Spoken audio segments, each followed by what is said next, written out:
anyway, I've not done this before. I've been asked to do this. I don't think I've been a badly behaved pensioner, but I have been extremely active. I retired a couple of years ago and moved into Newcastle. I'll just do a little bit of history about me so you know where I'm coming from. I was born in London in 1944, so I am now 70. And I moved up to Northumberland 30 years ago with my then partner. I moved into a village called Warkworth, and I moved in the week before Christmas. And I thought it was the coldest, freezing, most windiest place I'd ever been in my life. And I was quite keen to go home to my mum and dad because the heating was awful. My mother-in-law was blown away, so it was. But eventually I settled, and the family and friends settled, and the people up there were really, really nice, and it was a nice social place.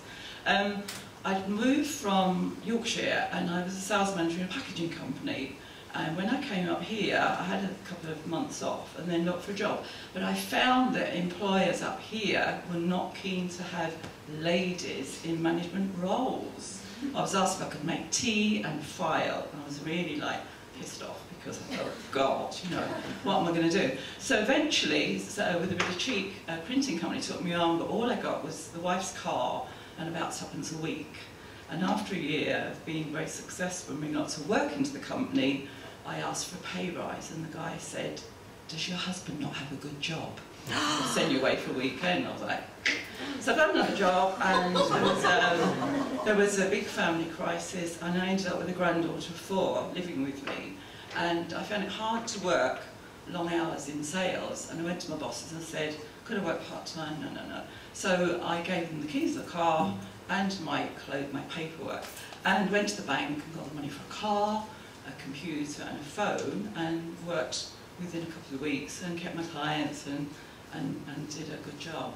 I eventually became quite successful with a lot of blue chip companies, and I had a factory in Amble and employed lots of ladies from Amble and gave them lots of confidence, and it did really, really well.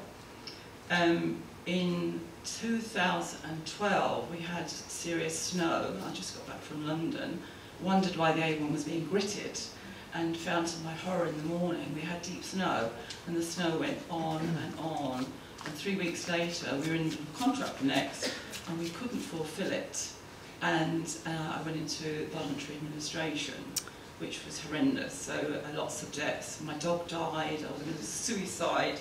But then I picked myself up. I got a flat in here. I'm in short accommodation in Sandyford. I moved in here. I don't know anybody in Newcastle apart from my daughter. And then I've joined lots of things, Northern Lasses. I went to college. I've done beauty therapy. Qualified in July. I internet date loads. That was really good. I got lots of dates. You said you weren't going to talk about that. So lots of adventure. But I just do lots of stuff. I was at college full time. I did pottery. I walk. I just do things. I go to the cinema. I'm single. I don't have any, guys around that sort of ask me to do things and go out with them. I go to the cinema. I go to the pictures. I go to the beach.